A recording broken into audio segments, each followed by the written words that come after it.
Guntur TDP కార్యాలయంలో TDP నాయకులు కనపర్తి శ్రీనివాస్, మద్దిరాల నాని విలేకరుల సమావేశం నిర్వహించారు. పశ్చిమ ఎమ్మెల్యే అభ్యర్థి విడుదల రజని నామినేషన్ తప్పులుగా ఉన్నాయని టీడీపీ నాయకులు శ్రీనివాస్, నాని ఆరోపించారు. ఎన్నికల అఫిడవిట్ను మార్చేసి ఇష్టం వచ్చినట్లు వివరాలను విడుదల రజని అందించారని అన్నారు.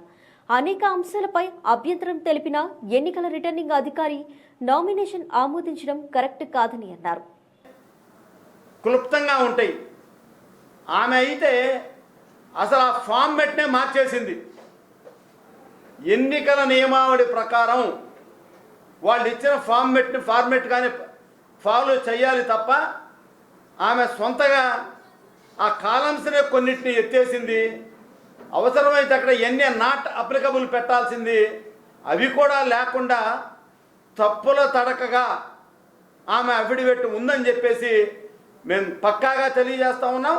మేము రిటర్నింగ్ ఆఫీసర్ గారికి పదే పదే చెప్పినప్పటికి కూడా ఆమె మంత్రి కాబట్టి, ఆమె అధికారంలో ఉంది కాబట్టి, కావలసిన వాళ్ళని ఎన్నికలకి వేసుకుంది కాబట్టి ఇవాళ చాలా బ్లైండ్గా, గుడ్డిగా ఆర్ఓ గారు ఆమె నామినేషన్ని యాక్సెప్ట్ చేశారని చెప్పి తెలియజేస్తూ ఉన్నాం. దీనిపై మేము న్యాయ పోరాటం చేస్తాం. ఈ అఫిడవిట్ మీద కేంద్ర ఎన్నికల కమిషనర్కి, రాష్ట్ర ఎన్నికల కమిషనర్కి ఇప్పటికే మా తెలుగుదేశం పార్టీ కంప్లైంట్ చేయటం జరిగింది. ఆమె భర్త, మంత్రి గారి భర్త కుమారస్వామి గారు అమెరికా పౌరసత్వం కలిగిన వ్యక్తి, అమెరికా సిటిజన్. ఇక్కడ అతను ఎటువంటి భూమి కొనటానికి వీల్లేదు. అటువంటి వ్యక్తి ఇవాళ వ్యవసాయ భూమి 50 సెంట్లు కొనటం జరిగింది. దానికి సంబంధించినటువంటి డాక్యుమెంట్లు కూడా మేము తీసుకొచ్చాం. అలానే ఆమె మంత్రి అయిన తరువాత పోలిరెడ్డిపాలెం అనే చిలకలూరుపేట గ్రామంలో 441/A అనే సర్వేలో 50 సెంట్లు కొనటం జరిగింది.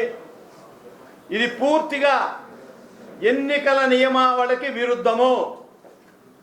అలానే ఆమె ఇన్కమ్ కూడా సంవత్సరానికి 3,90,00,000 అని చెప్పి చూపించింది.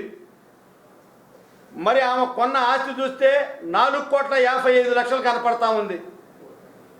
ఆమె చూపించే ఇన్కమ్కి, ఆమె కొన్న ఆస్తులకి అసలు పొంతనే లేకుండా ఉంది.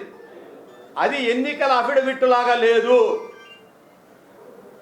ఆమె ఏ రోజైతే తప్పుడు చిరునామాతో చిలకలూరుపేట నుంచి ఇక్కడికి ఓటు ట్రాన్స్ఫర్ చేయించుకుందో ఈ ఎన్నికల అఫిడవిట్ కూడా అదే విధంగా ఉంది. విఠలాచార్య సినిమాని తలపిస్తూ ఉంది ఆమె ఫామ్ 8 కానీ వాళ్ళ ఎన్నికల అఫిడవిట్ కానీ. ఈ సందర్భంగా ఒకటే తెలియజేస్తూ ఉన్నాం, తెలుగుదేశం పార్టీ డిమాండ్ చేస్తూ ఉంది, ఈ తప్పుని ఇప్పటికైనా రాష్ట్ర ఎన్నికల కమిషన్ సరిదిద్దకపోతే మేము దీన్ని న్యాయస్థానంలో తేల్చుకుంటామని చెప్పేసి తెలియజేస్తూ ఉన్నాం. అలానే ఇవాళ చిలకలూరిపేట నుంచి ఇక్కడికి వచ్చిన ఆమె పశ్చిమ నియోజకవర్గ ప్రజలు ఆమెను తిరస్కరించడానికి చాలా సిద్ధంగా ఉన్నారు. ఈ సందర్భంగా మంత్రి రజనీ గారిని సూటిగా ఒకటే ప్రశ్నిస్తూ ఉన్నా, అమ్మ నీ సొంత నియోజకవర్గం చిలకలూరిపేట, నువ్వు పైపెచ్చు మంత్రిగా కూడా వెలగబెట్టావు. ఎక్కడైనా కొంతమంది ఎమ్మెల్యే కంటే మంత్రిగా వచ్చిన తర్వాత అనేక రకమైనటువంటి వనరులు నీ చేతిలో ఉంటాయి. నియోజకవర్గాన్ని అభివృద్ధి చేయటంలో మంత్రి అనే వ్యక్తి ముందంజలో ఉండొచ్చు. అలాంటి నువ్వు మీ సాక్షి సర్వేలో, మీ ఐపాక్ సర్వేలో నువ్వు 3 సార్లు చేస్తే 30,000 ఓట్ల తేడాతో ఓడిపోతున్నావని రిపోర్ట్లు వస్తే నిన్ను గుంటూరు పశ్చిమానికి తరివేశారు మీ నాయకులు, మీ కార్యకర్తలు. నువ్వు చేసిన అవినీతి, లిక్కరు, శాండు, వైను, మైను ఎటువంటి కూడా వదిలిపెట్టకుండా ప్రతి పనికి ఒక రేటు పెట్టి మీ కార్యకర్తల్నే నాశనం చేశామని మీ వాళ్ళు ఫిర్యాదు చేస్తే అధిష్టాన వర్గం దగ్గర ఉన్న నీకున్న పలుకుబడి, మీకున్న కిట్ ప్రోకో, నువ్వు 2 కోట్లు సంపాదిస్తే 1 కోటి అక్కడ అధిష్టానానికి కప్పం కడుతున్నారు. అందువల్ల మీకు తప్పనిసరి సీటు గుంటూరు పశ్చిమం కేటాయించారని చెప్తా ఉన్నాం.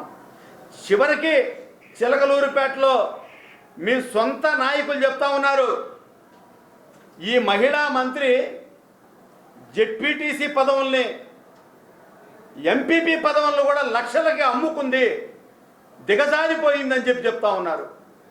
నిన్నగాక మొన్న ఉన్నట్టు ఆ పార్టీకి రాజీనామా చేసినట్టే మల్లెల రాజేష్ నాయుడు చెప్పాడు. ఆయన నిన్నటిదాకా చిలకలూరుపేట వైసీపీ ఇన్ఛార్జి నా దగ్గర డబ్బులు తీసుకొని ఈ రోజుకి ఇవ్వలేదన్నది. నేను సకల శాఖ మంత్రి సజ్జల రామకృష్ణారెడ్డికి ఫిర్యాదు చేసినా కూడా పట్టించుకోలేదని చెప్పారు. ఇటువంటి అవినీతి అరాచక మంత్రి పశ్చిమ నియోజకవర్గానికి అవసరమా అని చెప్పి అడుగుతా ఉన్నా.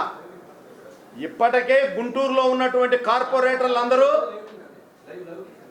అత్యంత అవినీతి పరులుగా మారి నగరంలో ఎక్కడ ఇళ్ళు కడుతున్నా, ఎక్కడ షాపింగ్ మాల్స్ కడుతున్నా వీళ్ళంతా కూడా మున్సిపల్ కార్పొరేషన్ వారితో కుమ్మక్కై డబ్బులు వసూలు చేస్తున్నారు.